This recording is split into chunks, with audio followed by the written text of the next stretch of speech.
Assalamualaikum warahmatullahi wabarakatuh. Kami dari kelompok 3 akan mempresentasikan hasil diskusi kami tentang penilaian kinerja.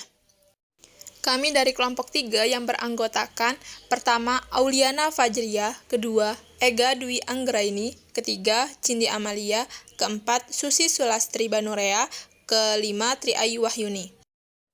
Topik pembahasannya yang pertama yaitu pengertian dan lingkup asesmen kinerja proses dan produk, kedua target-target penilaian dalam proses asesmen kinerja, ketiga prosedur pelaksanaan asesmen kinerja, keempat kekuatan dan kelemahan asesmen kinerja, kelima pengembangan instrumen asesmen kinerja, keenam contoh asesmen kinerja yang telah dikembangkan dalam penelitian orang lain atau diaplikasikan dalam pembelajaran oleh guru atau dosen. Baik, untuk pembahasan pertama yaitu mengenai pengertian dari asesmen kinerja. Nah, jadi pengertian dari asesmen kinerja ini atau performance assessment ini adalah asesmen berdasarkan hasil pengamatan penilai terhadap aktivitas siswa sebagaimana terjadi. Nah, asesmen ini dilakukan terhadap unjuk kerja, kemudian tingkah laku ataupun interaksi siswa. Kemudian terdapat istilah lainnya yang berkaitan dengan penilaian kinerja, yaitu diantaranya ada penilaian alternatif atau alternative assessment dan penilaian otentik atau authentic assessment. Nah, beberapa ahli ini menyatakan bahwa istilah penilaian otentik ini kadang-kadang digunakan juga untuk menjelaskan penilaian kinerja karena tugas-tugas asesmennya yang lebih dekat dengan kehidupan nyata. Nah, istilah penilaian alternatif ini digunakan untuk penilaian kinerja karena merupakan alternatif untuk penilaian dengan paper dan pensil test. Nah, kemudian asesmen kinerja ini juga dapat diartikan sebagai bentuk penilaian yang menuntut peserta didik memperhatikan dan mengaplikasikan pengetahuan yang sudah dipelajari ke dalam berbagai macam konteks, tentunya yang sesuai dengan kriteria yang diinginkan. Nah, untuk target pencapaian dari hasil belajar dalam penilaian kinerja ini dapat meliputi yaitu yang pertama ada pengetahuan, kemudian yang kedua ada praktek dan aplikasi pengetahuan, yang ketiga ada kecakapan dalam berbagai jenis keterampilan komunikasi, visual, karya seni, dan lain-lainnya. Kemudian yang keempat ada produk atau hasil karya, dan yang terakhir yaitu ada sikap. Tentunya ini sikap ini berhubungan dengan perasaan, sikap, nilai, minat, motivasi. Nah, jadi dalam hal ini penilaian kerja itu dapat mengukur kompetensi yang mencakup aspek pengetahuan, keterampilan, dan juga sikap. Nah, kemudian asesmen kinerja ini juga memungkinkan siswa itu untuk menunjukkan apa sih yang dapat mereka lakukan. Nah, hal tersebut itu didasarkan pada pertimbangan bahwa terdapat perbedaan. Jadi terdapat perbedaan antara mengetahui bagaimana melakukan sesuatu dengan mampu secara nyata melakukan hal tersebut. Nah, hal ini tentunya sejalan dengan tujuan sekolah yang mana pada hakikatnya yaitu membekali siswa dengan kemampuan nyata atau the real world situation. Nah, standar ini itu diperlukan dalam penilaian kinerja untuk mengidentifikasikan secara jelas apa yang seharusnya siswa ketahui dan apa yang seharusnya siswa dapat lakukan. Baik, untuk pembahasan yang selanjutnya yaitu mengenai prinsip-prinsip dari asesmen kinerja. Nah, jadi penilaian kinerja itu dilaksanakan dengan mengacu pada beberapa prinsip. Yang pertama yaitu merupakan bagian yang tidak terpisahkan dari proses pembelajaran. Kemudian yang kedua yaitu mencerminkan masalah yang dihadapi dalam kehidupan, baik itu masalah sehari-hari dan juga masalah dalam dunia sekolah. Kemudian yang ketiga yaitu menggunakan berbagai metode dan kriteria yang sesuai dengan karakteristik dan esensi pengalaman belajar. Dan yang terakhir yaitu bersifat holistik yang mencakup semua aspek dari tujuan pembelajaran yang melingkupi pengetahuan, kemudian keterampilan dan juga sikap. Nah, untuk selanjutnya yaitu mengenai kualitas asesmen kinerja. Nah, jadi kualitas penilaian kinerja itu sangat bergantung pada tugas kinerja yang diberikan kepada peserta didik. Nah, untuk mendapatkan penilaian kerja yang berkualitas, ada beberapa kriteria yang perlu diperhatikan dalam menentukan tugas kinerja. Yang pertama yaitu ada representatif atau dapat digeneralisasi. Nah, jadi tugas kinerja yang kita berikan itu hendaknya dapat memberikan informasi yang memadai mengenai kompetensi yang dinilai. Untuk menilai suatu kompetensi, dasar itu dapat digunakan beberapa tugas yang berbeda. Dan tugas-tugas tersebut itu hendaknya sebanding dan memberi informasi mengenai kompetensi yang dinilai sehingga peserta didik itu tidak dirugikan karena mendapat tugas kinerja yang berbeda. Kemudian untuk kriteria yang kedua yaitu ada otentik. Nah, jadi tugas kinerja yang diberikan itu kepada peserta didik itu merefleksikan kehidupan nyata. Nah, tugas kinerja ini dilakukan pada saat aktivitas pembelajaran di kelas, di laboratorium, atau dalam kehidupan sehari-hari. Kemudian yang ketiga itu ada multi-domain, di mana tugas kinerja yang diberikan kepada peserta didik itu mengukur lebih dari satu aspek, yaitu aspek pengetahuan, kemudian keterampilan, dan juga sikap secara terintegrasi. Kemudian kriteria yang keempat itu ada dapat diajarkan. Nah, tugas kinerja yang diberikan itu berkaitan dengan materi yang diajarkan. Jadi, pendidik itu memberikan umpan balik yang konstruktif terhadap hasil pekerjaan peserta didik, sehingga tugas kinerja yang diberikan itu dapat meningkatkan pemahaman, pengetahuan, dan kemampuan keterampilan peserta didik. Kemudian untuk kriteria yang kelima yaitu ada adil, di mana tugas kinerja yang diberikan itu tidak menguntungkan kelompok tertentu berdasarkan jenis kelamin, suku bangsa, agama, dan status sosial ekonomi. Baik, untuk kriteria yang keenam yaitu ada visible, di mana tugas kinerja yang diberikan itu dapat dilaksanakan, artinya harus mempertimbangkan juga faktor biaya, kemudian tepat, waktu, dan juga peralatan.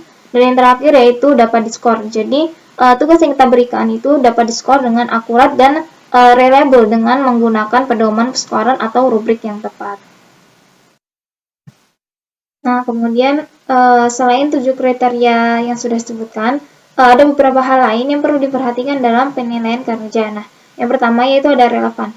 Nah, jadi seorang guru itu harus memastikan bahwasanya penugasan yang akan dinilai itu relevan dengan tuntutan kompetensi dalam kurikulum.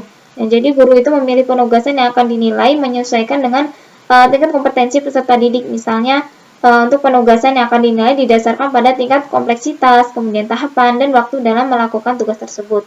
Kemudian yang kedua yaitu ada mewakili kompetensi yang dinilai. Penugasan yang diberikan guru ini seharusnya mewakili kompetensi-kompetensi dalam kurikulum. Pemilihan tugas ini didasarkan pada urgensi, keterpakaian, dan juga representatif. Kemudian yang terakhir yaitu ada objektivitas, di mana penilaian kinerja itu didasarkan pada rubrik penilaian yang telah ditetapkan dan tidak dipengaruhi oleh subjektivitas penilai. Nah, jadi walaupun penilaian kinerja ini memiliki keunggulan dalam menilai kemampuan peserta didik, ada beberapa aspek yang perlu diperhatikan dalam pengembangan penilaian kinerja. Yaitu antara lain yang pertama, tidak semua tujuan pembelajaran yang tercantum pada setiap kompetensi dasar harus dinilai melalui penilaian kinerja. Kemudian kedua, dalam penyusunan rubrik, itu perlu diperhatikan kriteria dalam pemberian skor dan kualitas dari setiap kriteria. Dan yang terakhir yaitu perlu diperhatikan waktu untuk mengerjakan dan memeriksa tugas kinerja. Ya, untuk selanjutnya yaitu ada bentuk-bentuk dari asesmen kinerja. Nah, jadi penilaian kinerja itu meliputi 2 aktivitas pokok. Yang pertama yaitu pengamatan atau observasi saat berlangsungnya unjuk kinerja atau keterampilan. Dan yang kedua yaitu penilaian hasil dari tugas kinerja yang diberikan. Nah, penilaian kerja ini dilakukan dengan mengamati saat peserta didik itu melakukan aktivitas atau menciptakan suatu hasil karya yang sesuai dengan tujuan pembelajaran, atau bisa juga dengan mengamati hasil atau produk dari tugas kinerja yang sudah diberikan, ataupun juga keduanya. Nah, keterampilan yang ditunjukkan peserta didik ini merupakan aspek yang akan dinilai. Penilaian terhadap keterampilan itu didasarkan pada kualitas kinerja peserta didik dengan target yang telah ditetapkan. Proses penilaian ini dilakukan mulai dari persiapan, kemudian pelaksanaan, tugas, sampai dengan hasil akhir yang dicapai.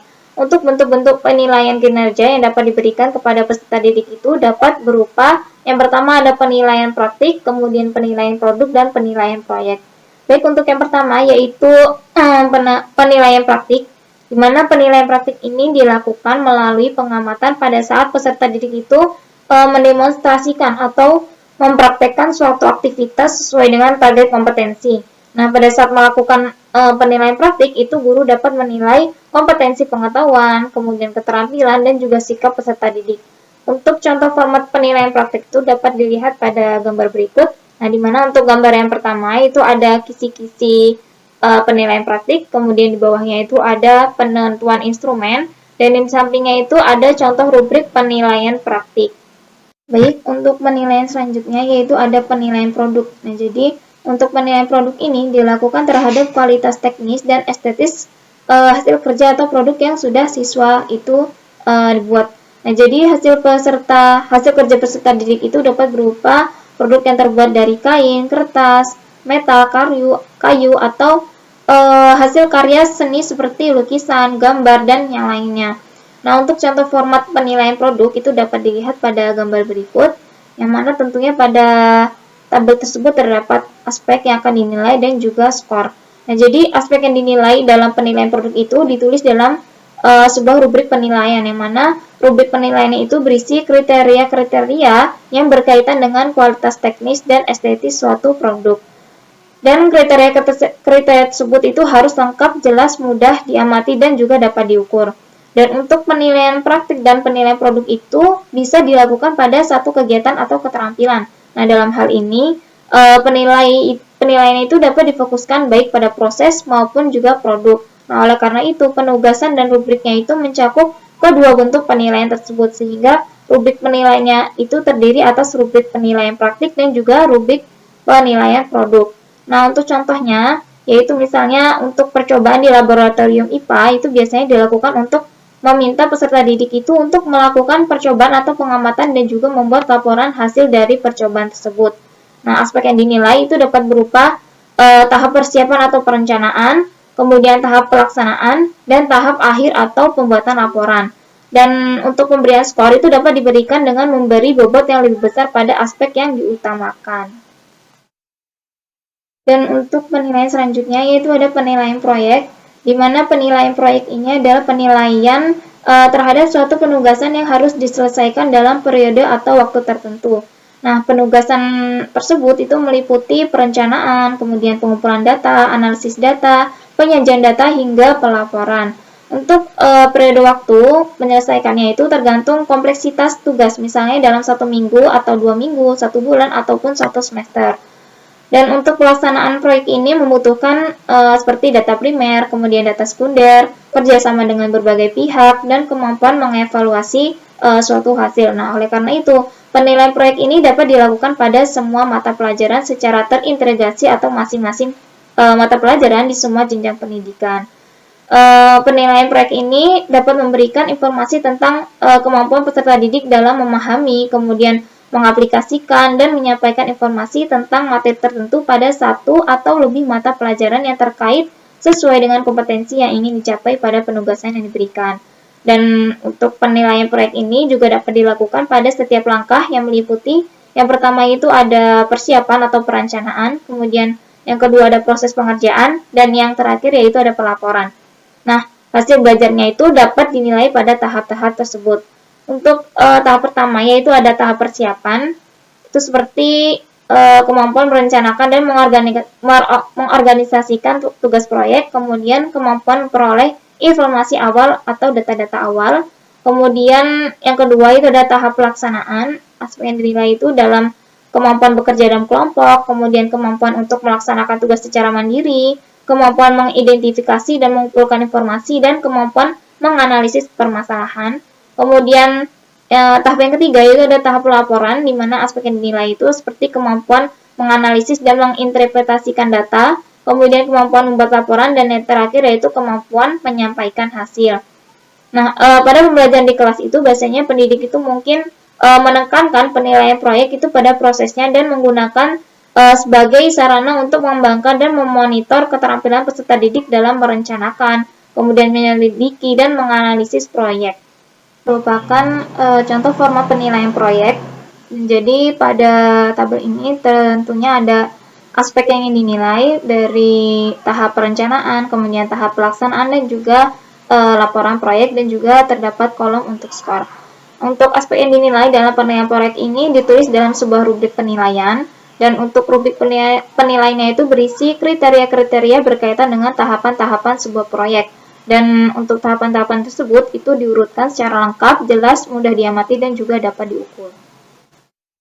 Baik, untuk yang terakhir yaitu ada portofolio hasil penilaian kinerja. Nah, jadi setelah penilaian praktik, kemudian penilaian produk, dan penilaian proyek itu sudah dilakukan, hasilnya itu dapat didokumentasikan oleh guru dan peserta didik dalam sebuah bentuk portofolio dokumentasi. Dokumen hasil penilaian ini itu menggambarkan perkembangan kompetensi keterampilan peserta didik secara keseluruhan yang digunakan untuk yang pertama yaitu mengetahui perkembangan kompetensi keterampilan peserta didik, kemudian sebagai umpan balik dalam memperbaiki proses pembelajaran agar pembelajaran itu menjadi lebih efektif dan bermakna. Dan yang ketiga yaitu melakukan refleksi dan perbaikan terhadap pembelajaran. Dan untuk contoh format penilaian proyek itu dapat dilihat pada tabel berikut, di mana tentunya ada KD, kemudian ada skor penilaian praktik, kemudian skor penilaian produk, dan skor penilaian proyek, serta portofolio, kemudian juga ada kolom untuk skor akhir. Target-target. Pada intinya, target dari asesmen kinerja ada 3, yaitu knowledge, skill, dan attitude. Mastery of knowledge dapat digunakan untuk mengakses pengetahuan yang dikuasai melalui penggunaan efektif materi-materi referensi.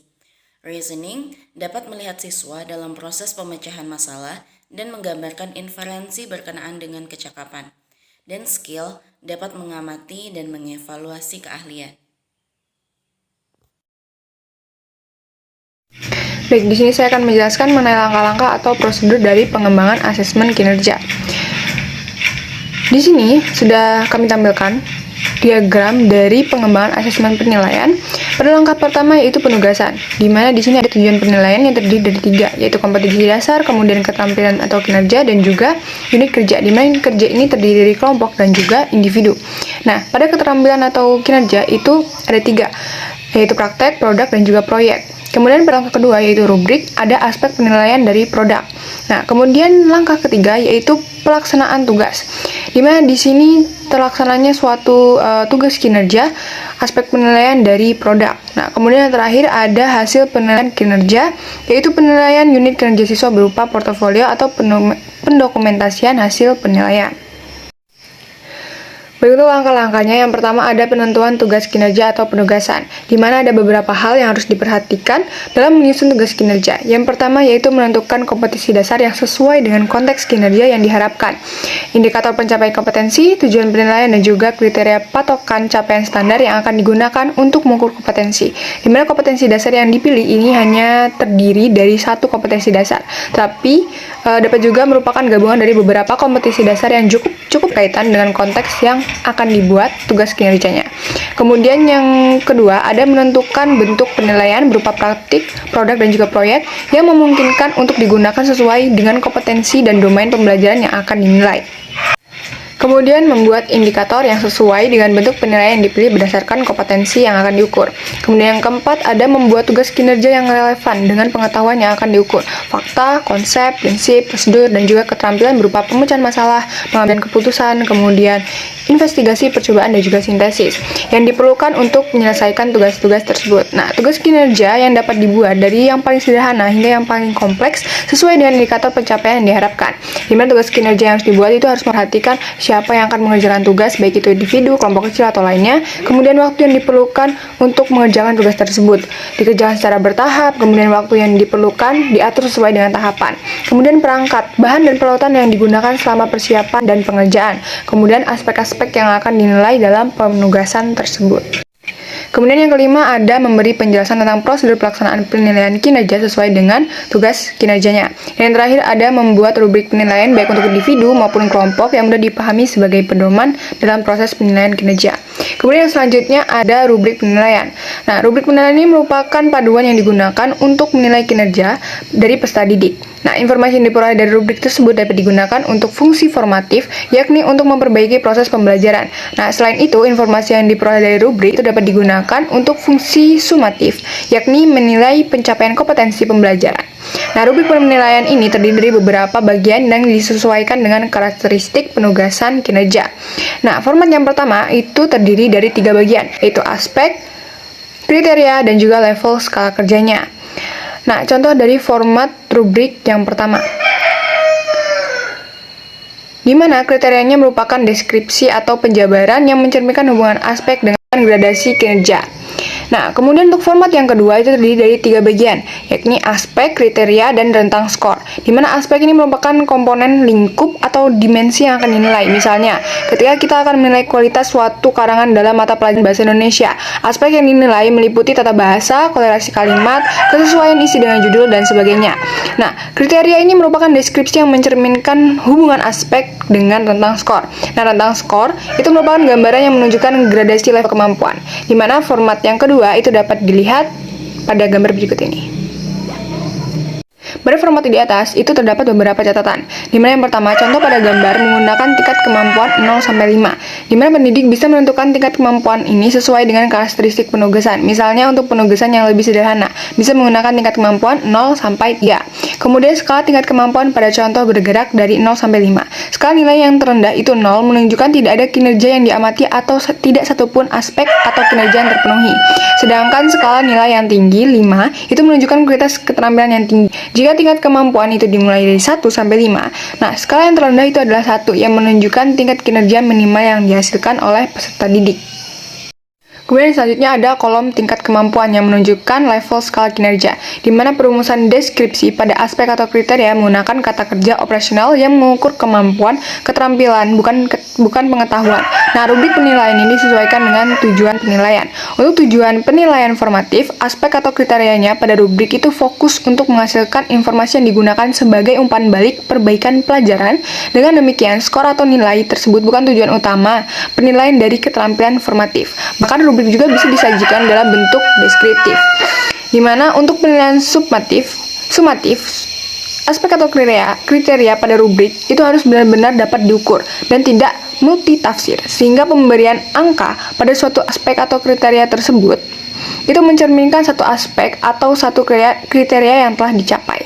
Rubrik penilaian untuk individu berbeda dengan rubrik penilaian untuk kelompok, di mana rubrik penilaian untuk kelompok itu mempertimbangkan kualitas kerjasama dan kualitas kontribusi tiap anggota kelompok.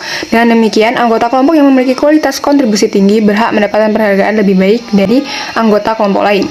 Nah, ada beberapa langkah-langkah yang harus diperhatikan dalam menyusun rubrik, yaitu antaranya yang pertama, mengidentifikasi semua aspek penting yang akan mempengaruhi hasil penugasan. Kemudian yang kedua, menentukan dan mengurutkan aspek-aspek penting tersebut untuk menyelesaikan dan menghasilkan hasil yang terbaik. Kemudian yang ketiga, mengusahakan aspek kinerja yang akan diukur tidak terlalu banyak sehingga semuanya dapat diobservasi selama peserta didik melaksanakan tugas. Nah, kemudian mendefinisikan dengan jelas setiap aspek kinerja menjadi indikator yang lebih spesifik sehingga dapat diamati. Kemudian yang kelima, menentukan level kemampuan pada berbagai tingkatan penugasan untuk pemberian skor atau nilai. Nah, level kemampuan biasanya berupa skala angka 0, 1, 2. Kemudian selanjutnya menentukan pemberian bobot pada setiap aspek atau kelompok aspek yang akan dinilai. Jika diperlukan didasarkan pada tahapan proses pengerjaan, kemudian kompleksitas dan juga urgensi dari setiap aspek. Kemudian yang ketiga ada pelaksanaan penilaian kinerja. Nah, pelaksanaan penilaian kinerja ini dilakukan dengan metode observasi terhadap individu maupun kelompok tergantung penugasan yang diberikan, di mana metode pemberian skor yang dilakukan secara holistik atau juga analitik, di mana metode holistik itu digunakan apabila pemberian skor hanya memberikan satu macam skor berdasarkan kesan mereka secara keseluruhan dari hasil kinerja peserta didik. Kemudian pada metode analitik, skor yang diberikan itu pada berbagai aspek kinerja yang berbeda berdasarkan kriteria-kriteria yang sudah disepakati. Nah, metode analitik ini dapat menggunakan instrumen bentuk daftar cek atau checklist dan juga skala rentang atau rating scale. Kemudian yang terakhir ada penilaian hasil kinerja, di mana hasil penilaian kerja ini dapat diberikan dalam bentuk penilaian formatif dan juga penilaian sumatif. Nah, apabila penilaian diberikan untuk penilaian formatif, maka proses umpan balik harus lebih banyak dilakukan sehingga peserta didik mengetahui kekurangan atau kelemahan bagi peserta didik bukan fokus utama, dan skor yang diperoleh peserta didik merupakan hasil capaian dari kompetisi yang dinilai dalam penilaian kinerja tersebut. Nah, dengan demikian, pada penilaian sumatif, setiap angka dari setiap aspek atau kriteria harus mencerminkan seluruh bagi peserta didik bukan fokus utama, dan skor yang diperoleh peserta didik merupakan hasil capaian dari kompetisi yang dinilai dalam penilaian kinerja tersebut. Nah, dengan demikian, pada penilaian sumatif, setiap angka dari setiap aspek atau kriteria harus mencerminkan seluruh atau sebagian atau ada kriteria yang dicapai. Nah, oleh karena itu, angka pada rubrik itu harus jelas kriterianya, dapat diukur dan tidak multitafsir. Baik, yang selanjutnya yaitu kekuatan dan kelemahan penilaian kinerja. Pada pembelajaran sains, penilaian kinerja itu lebih menekankan pada prosesnya apabila dibandingkan dengan hasil. Nah, penilaian proses secara langsung tentu lebih baik karena dapat memantau siswa secara otentik. Namun, seringkali penilaian proses secara langsung ini tidak dimungkinkan karena pengerjaan tugas siswa memerlukan waktu yang cukup lama, sehingga harus mengerjakannya di luar pelajaran sekolah. Nah, untuk mengatasi hal tersebut, penilaian terhadap proses dan usaha siswa dapat dilakukan terhadap produk melalui produk yang dihasilkan. Dapat dilihat dari situ kemampuan siswa bagaimana melakukan tahapan-tahapan penyelesaiannya. Kemudian, hal inilah yang menyebabkan penilaian kinerja memiliki keunggulan untuk pembelajaran sains jika dibandingkan dengan tes tradisional yang berorientasi pada pencapaian hasil belajar. Nah, penilaian kinerja memiliki beberapa kekuatan yang apabila dibandingkan dengan penilaian tradisional, yaitu yang pertama, penilaian kinerja dapat mengukur kemampuan yang tidak dapat diukur menggunakan alat penilaian lainnya. Yang kedua, penggunaan penilaian kinerja sesuai dengan teori belajar modern. Kemudian yang ketiga, penggunaan penilaian kinerja memungkinkan hasil dalam pengajaran yang lebih baik. Kemudian yang keempat, dengan penilaian kinerja dapat mencapai pembelajaran bermakna dan membantu memotivasi siswa. Kemudian yang kelima, penilaian kinerja dapat menilai proses dan produk pembelajaran.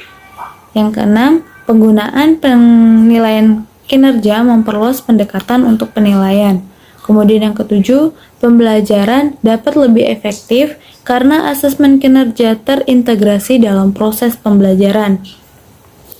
Kemudian selanjutnya yang kedelapan, membantu siswa untuk mengomunikasikan ide baik kepada teman, guru, maupun kepada teman kelas yang lain.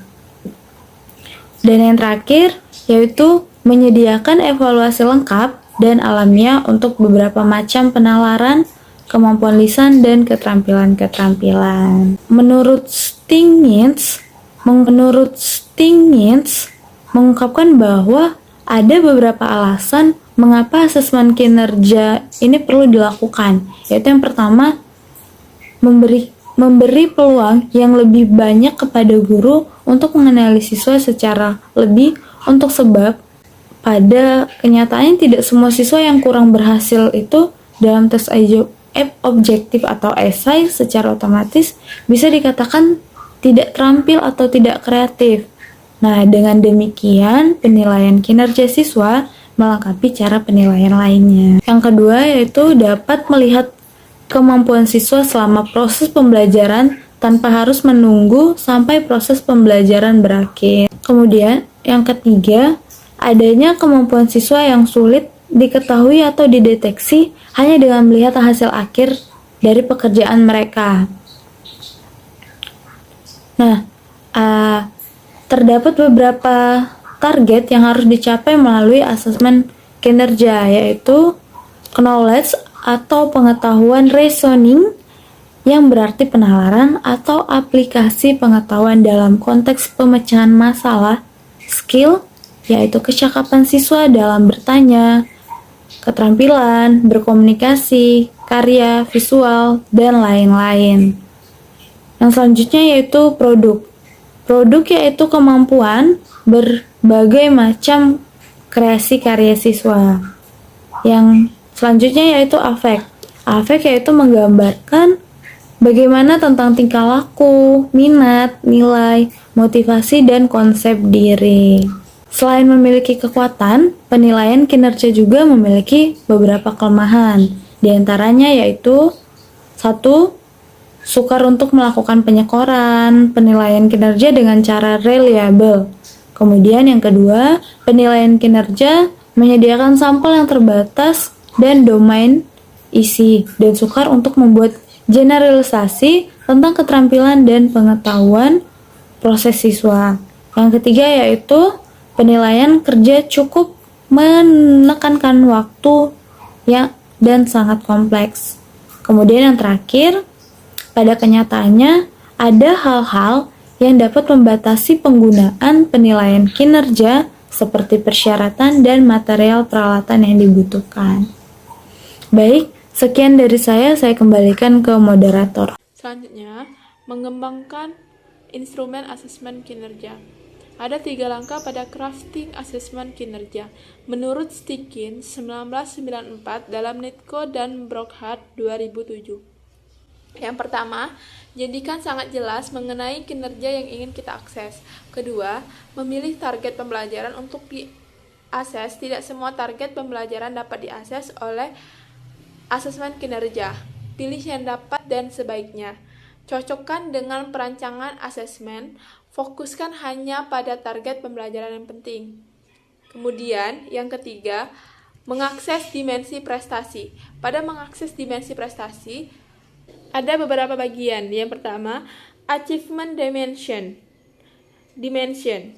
Knowledge, skill, abilities yang ingin Anda akses dari siswa sebagai hasil pembelajaran.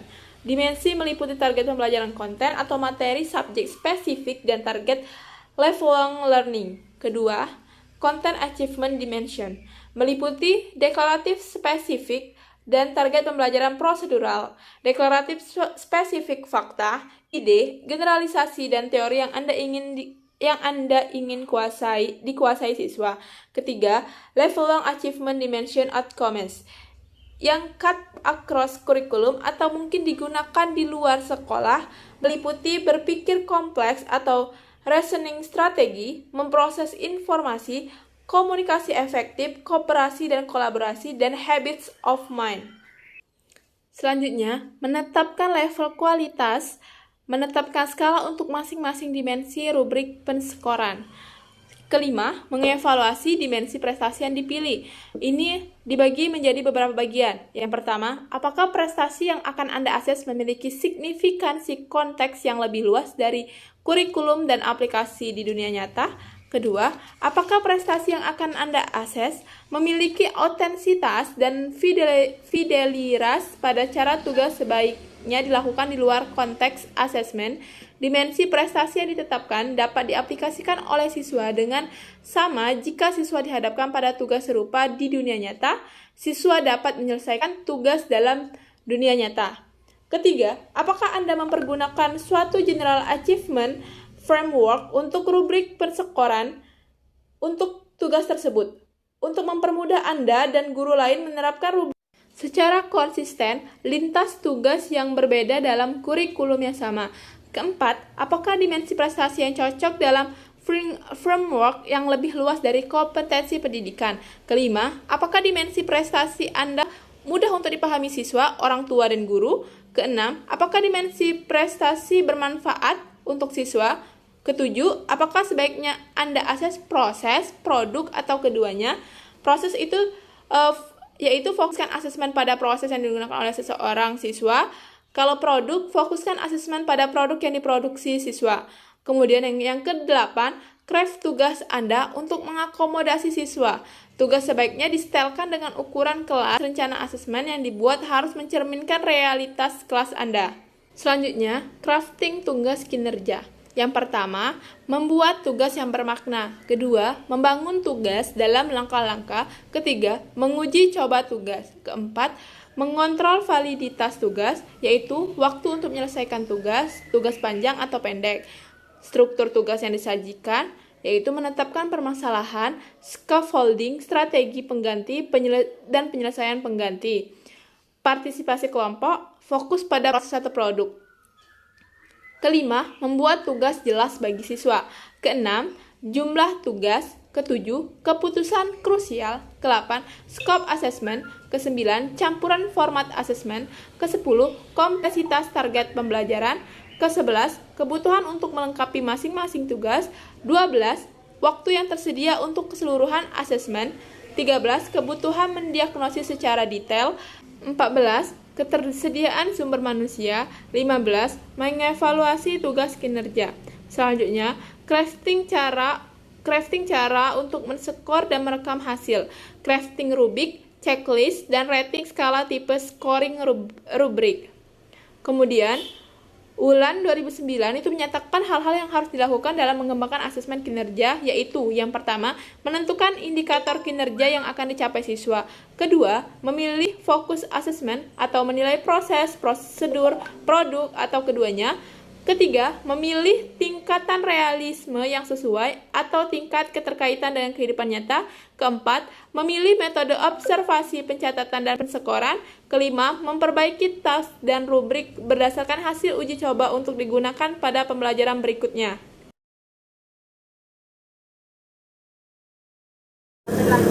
Baiklah, berikut merupakan contoh rubrik instrumen penilaian aspek psikomotor praktikum kimia materi pokok titrasi asam basa, di mana dapat kita lihat terdapat pernyataan, skor, dan kriteria rubrik atau penskoran.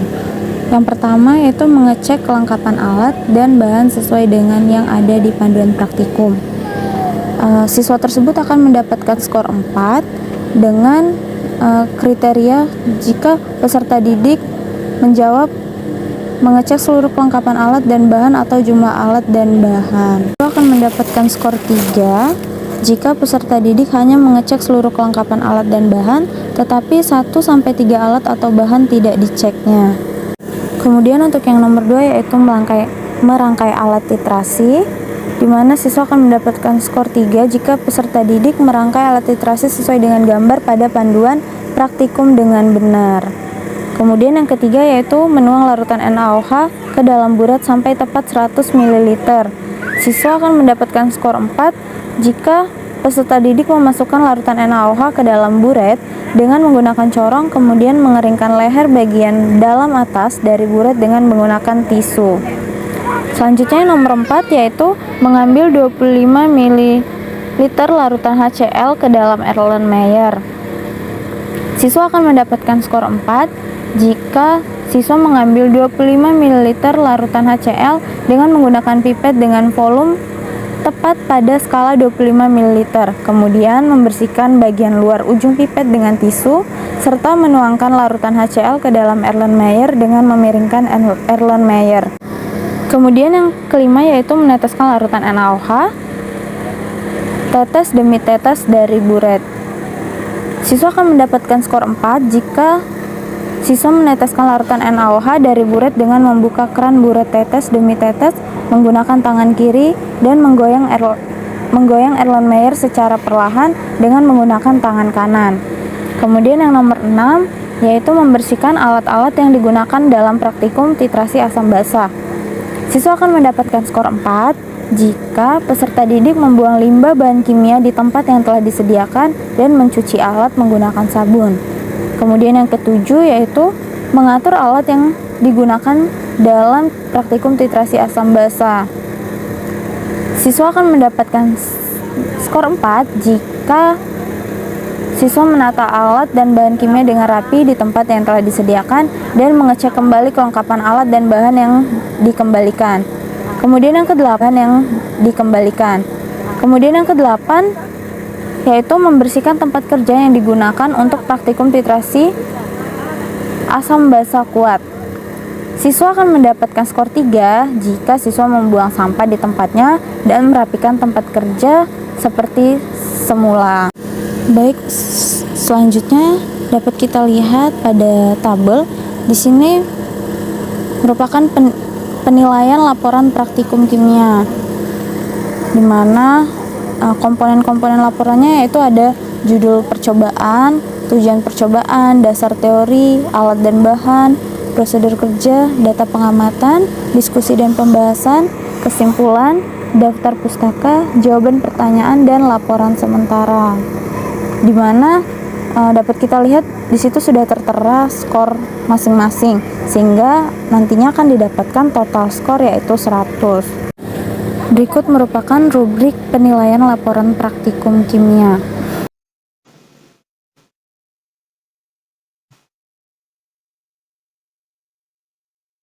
Baik, berikut ini merupakan contoh pengembangan dari rancangan dan juga rubrik penilaian proyek. Jadi di sini ada contoh laporan merancang indikator bahan-bahan alam. Untuk langkah yang pertama yaitu merancang pembuatan indikator bahan-bahan alam, di mana untuk tabel yang pertama itu merupakan seperti identitas kegiatannya, berisi tentang mata pelajaran, kemudian topik, tugas, nama, dan juga kelas. Kemudian untuk tabel selanjutnya yaitu berisi beberapa tugas yang harus dikerjakan siswa dan juga laporan kegiatannya, meliputi tanggal kemudian laporan, kemudian tujuan percobaan, alat bahan, dan juga cara kinerjanya. Kemudian untuk yang kedua yaitu laporan uji coba rancangan praktik indikator bahan alam. Nah, untuk tabel yang pertama itu juga identitas kegiatannya. Kemudian untuk tabel yang selanjutnya yaitu berisi tahapan-tahapan kegiatan yang akan dilakukan oleh siswa, berikut juga laporan hasil pengamatannya. Kemudian yang ketiga itu ada laporan penelitian, di mana setelah siswa itu melakukan beberapa kegiatan dan hasil kegiatannya itu kemudian ditulis dalam sebuah laporan penelitian tentang kegiatan yang sudah dilakukan. Nah, kemudian dari beberapa kegiatan yang sudah disebutkan tadi, bahwasanya pembelajaran berbasis proyek itu mempunyai sintak. Dan untuk sintak yang pertama yaitu menyiapkan pertanyaan atau penugasan proyek, kemudian yang kedua yaitu mendesain atau membuat perencanaan atau proyek, yang ketiga yaitu menyusun jadwal pelaksanaan penyelesaian proyek, yang keempat memonitor kegiatan dan perkembangan proyek, yang kelima menguji hasil, dan yang keenam yaitu mengevaluasi kegiatan ataupun pengalaman. Sedangkan untuk dalam penilaian proyek itu juga ada beberapa tahapannya. Untuk tahapan yang pertama yaitu pada tahap persiapan, kemudian yang kedua yaitu tahap pengumpulan data, yang ketiga yaitu pengolahan data, dan tahap yang keempat yaitu pelaporan tertulis. Nah, ketika saat peserta didik itu melakukan tahapan pembelajaran berbasis proyek untuk untuk kegiatannya seperti menyiapkan pertanyaan atau penugasan proyek, kemudian mendesain atau membuat perencanaan atau proyek, dan menyusun jadwal pelaksanaan, guru itu melakukan proses penilaian proyek dalam tahap persiapan, di mana untuk contoh rubrik penilaian pada tahap persiapan ini seperti tabel yang di atas, yaitu pada aspek persiapan. Kemudian selanjutnya, ketika peserta didik itu melakukan pembelajaran proyek, guru itu memonitor kegiatan dan perkembangan proyek. Untuk tahapan penilaian proyek yang dilakukan guru itu adalah semacam pengumpulan data. Dan untuk contoh rubrik penilaian pada tahap pengumpulan data ini adalah seperti pada tabel yang di bawah, yaitu dengan aspek pengumpulan data. Kemudian selanjutnya, kegiatan peserta didik selanjutnya itu adalah melaksanakan atau menguji hasil dan mengevaluasi kegiatan ataupun pengalaman. Nah, di sini guru itu melakukan penilaian proyek pada tahapan pengolahan data. Untuk contoh rubrik dari penilaian data pada tahapan pengolahan data ini seperti tabel yang di atas, yaitu pada aspek pengolahan data. Kemudian tahapan terakhir dari penilaian proyek itu adalah guru melakukan tahapan pelaporan tertulis dengan contoh rubrik penilaian seperti yang pada tabel di bawah, yaitu pada aspek pelaporan tertulis. Nah, kemudian secara lengkap penilaian pelaporan tertulis itu dapat dilakukan dengan menggunakan rubrik secara berikut, di mana rubrik penilaian proyek laporan penelitian itu berisi terkait kriteria-kriteria yang lengkap dan juga jelas, berikut juga dengan skornya. Kemudian yang keempat yaitu ada presentasi, di mana di sini ada contoh format penilaian presentasi. Jadi ada berisi tentang nama siswa, kemudian sistematika presentasi, kemudian penggunaan bahasa, kejelasan menyampaikan, komunikatif, dan juga kebenaran konsep yang dinilai pada saat siswa itu melakukan presentasi. Kemudian berikut ini merupakan contoh dari rubrik penilaian presentasi, di mana pada contoh format ini terdapat beberapa indikator penilaian seperti sistematika presentasi, penggunaan bahasa, kejelasan menyampaikan, kemudian komunikatif, dan juga kebenaran konsep. Yang mana pada rubrik penilaian presentasi ini juga terdapat beberapa kriteria penilaian seperti kurang, cukup, baik, dan juga sangat baik. Baik, itulah tadi pengembangan dari penilaian proyek.